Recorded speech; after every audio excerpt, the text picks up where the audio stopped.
નમસ્કાર દોસ્તો, આજના વિડીયોમાં આપણે જઈશું અમદાવાદમાં આવેલી સાયન્સ સિટીની મુલાકાતે। સાયન્સ સિટીના વિવિધ આકર્ષણો જોવાની શું ટિકિટ છે, શું ટાઈમિંગ છે અને કેવી છે સાયન્સ સિટી તે પણ આપણે આ વિડીયોમાં જાણીશું।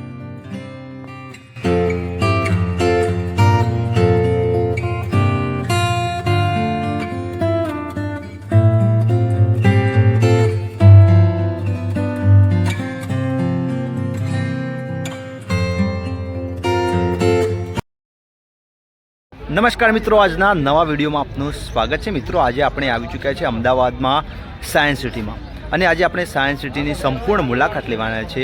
કયા કયા વિભાગ છે, શું ટિકિટનો ચાર્જ છે, પાર્કિંગની કેવી વ્યવસ્થા છે અને અહીંયા રોબોટિક ગેલેરી, એક્વા ગેલેરી તમામ વસ્તુઓ વિશે આપણે જોવાના છે। અને તો વિડીયોમાં છેલ્લે સુધી જોડાયેલા છે। ચેનલ પર નવા છો તો ચેનલને સબસ્ક્રાઈબ કરવાનું ચૂકતા નહીં અને વિડીયોના છેલ્લે સુધી રહેજો, એટલે કે તમને સંપૂર્ણ સાયન્સ સિટીની વિગત મળશે। જો તમે આવવાનું પ્લાનિંગ કરતા હોય છો, તમારા માટે આ વિડીયો બેસ્ટ રહેશે, તો વિડીયોમાં છેલ્લે સુધી જોડાયેલા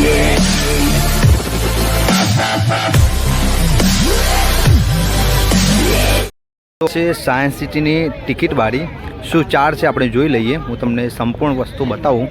જો તમે 349 રૂપિયાની જો ટિકિટ લેશો તો તમારે main entry, aqua gallery, robotic gallery, plant earth, natural park, half of space, life science, entry education park એ તમને 49માં કોમ્બો મળી જશે। જો આ વસ્તુ તમે વીકેન્ડમાં લેશો તેનો ડબલ ચાર્જ છે 499, તો તમને આ પ્રમાણે જોવા મળશે। અને હા, અહીંયા ઓનલાઈન પેમેન્ટ સ્વીકારવામાં આવે છે, તમે કેશ આપશો તો કેશ નહીં સ્વીકારવામાં આવે। તો આ રીતે એનું ટિકિટ કાઉન્ટરના આ રીતના પ્રાઇસ છે।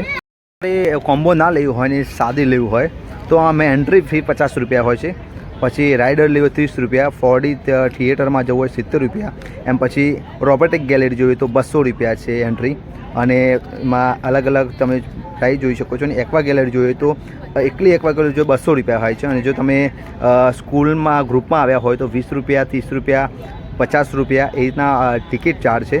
તો આ રીતે તમને બેનિફિટ પણ થશે।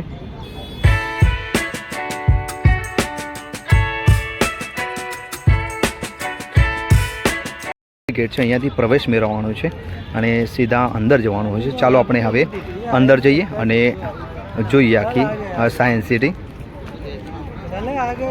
સામાન લાવ્યા હોય તો અહીંયા સામાન મૂકવા માટે વિશેષ જગ્યા છે।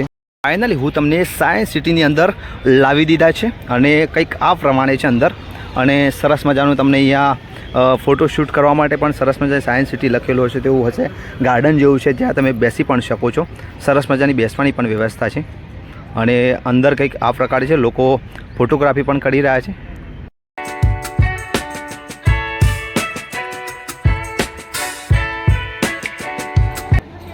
અહીં થ્રિલ રાઇડર છે જે તમે એનો આનંદ લઈ શકો છો। તમને વિમાનમાં બેસ્યા હોય તો અનુભવ થશે, જેની ટિકિટ પર પર્સન 30 રૂપિયા, 30 રૂપિયા છે, અને 30 રૂપિયામાં તમે આ રીતના જાણે કે પ્લેનમાં બેઠા હોય તેવો અનુભવ કરી શકો છો।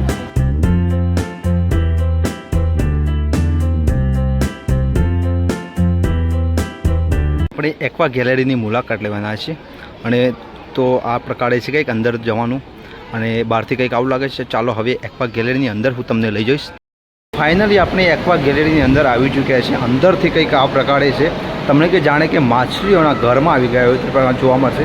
સામે જોયું અલગ અલગ માછલીઓ પણ છે, અને એકદમ નજીક લઈ જાઉં, માછલી જાણે કે અલગ દુનિયામાં આવી ગયા હોય, અને આજે આપણી આસપાસ જાણે કે માછલીઓ જ માછલીઓ હોય તેવું તમને જોવા મળશે, જુદી જુદી, કે જાણે કે આપણે પાણીની અંદર હોય તે પ્રકારની ફિલિંગ આપશે।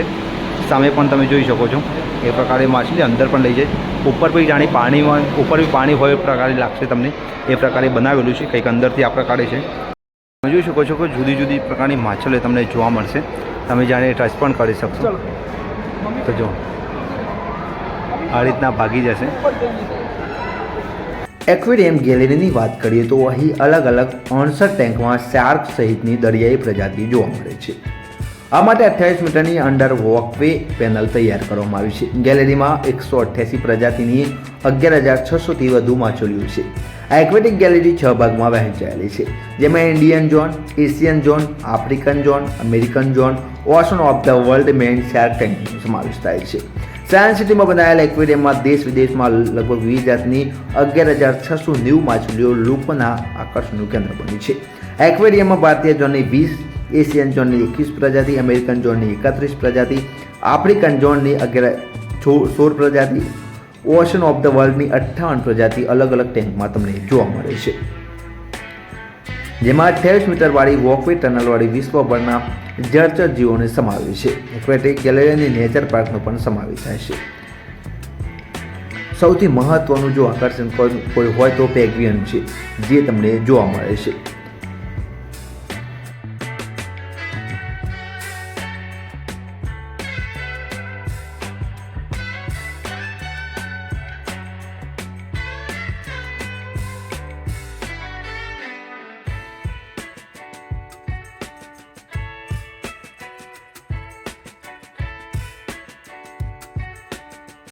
તો આ માછલીનું નામ છે હમ્બગ ડેમ ફિશ, જે આ પ્રકારે જોવા મળશે. તમને બ્લેક એન્ડ વ્હાઇટ કલરના કોમ્યુનિકેશનમાં હોય છે.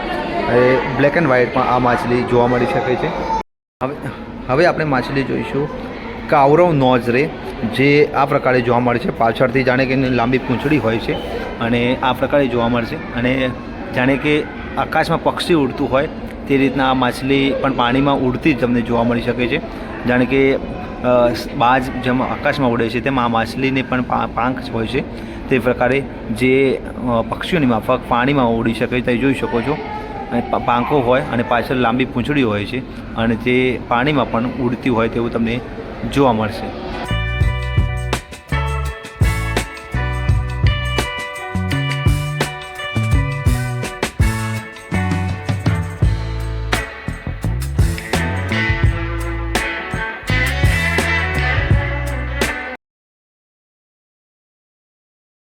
તમને માછલીઓની દુનિયામાં લઈ જઈશ, જ્યાં તમને પાણીની દુનિયાનો અનુભવ થશે. તમે જોઈ શકો છો મુખ્ય ગેટ છે. જેવા તમે અંદર જશો જુદી જુદી માછલીઓ જોવા મળશે અને તમારી આસપાસ માત્ર ને માત્ર પાણી હોય છે અને તમને જુદી જુદી માછલીઓ જોવા મળશે. અહીંયા તમે જોઈ શકો છો અલગ અલગ પ્રકારની માછલી હોય છે. ઉપર પાણી હોય છે, ઉપર બી પાણી, ચારે તરફ પાણી જ પાણી હોય અને તમે જાણે કે દરિયામાં હોય એવી તમને ફિલિંગ આવશે. ચલો તમને આગળ પણ લઈ જાઉં. તો અહીંયા પણ મોટી મોટી માછલીઓ તમને જોવા મળશે.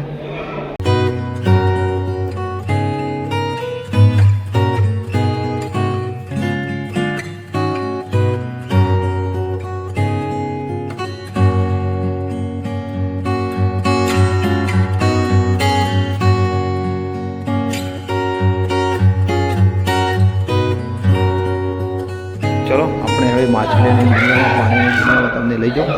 એકદમ સરસ મજાની તમને ગેલેરી જોવા મળે છે અને જાણે આજુબાજુ માછલીઓ જ હોય અને અહીંયા પણ તમે માછલીઓ જોઈ શકો છો. આસપાસ તમને પાણી જોવા મળશે અને માછલીઓ જોવા મળશે. અને અહીં તમે જોઈ લો તો જાણે કે આપણે અંદર કોઈ પાણીની અંદર કોઈ મહેલ ડૂબી ગયો હોય તે પ્રકારે બતાવવામાં આવ્યું છે. જે તમે જોઈ શકો છો કોઈ મંદિર ટાઈપ છે અને જાણે કે પાણીની અંદર કોઈ હવેલી કે કોઈ મંદિર તૂટેલી હાલતમાં ડૂબી ગયું હોય એ રીતના તમને જોવા મળશે. મંદિર છે આખું.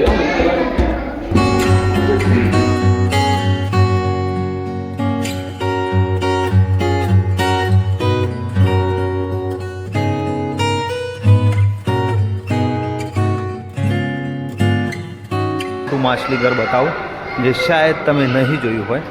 જોઈ શકો છો મોટું માછલી ઘર.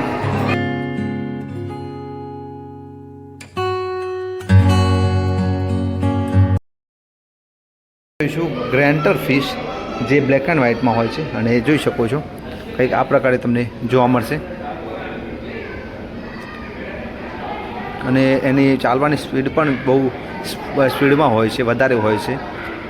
એનું નામ છે ફ્લેશ ક્લાઉન ફિશ, જે કહી શકાય કે 8 સેન્ટીમીટરની હોય છે અને યલો કલરમાં તમને જોવા મળશે. અને સાઇઝ આની બહુ નાની હોય છે, 8 સેન્ટીમીટર જેટલી સાઇઝ હોય છે આની. એક્વા ગેલેરી કંઈક આ પ્રકારે તમને જોવા મળશે. તમને જુદી જુદી માછલીઓ પણ જોઈ શકો છો. સરસ મજાની માછલીઓ તમને અલગ અલગ જુદી જુદી પ્રકારની તમને માછલીઓ જોવા મળી શકે છે. એની અંદર હવે તમને જો લઈ જાઉં છું, અહીંયા જે ઇન્ડિયન ઝોન તમને અલગ અલગ જોવા મળશે.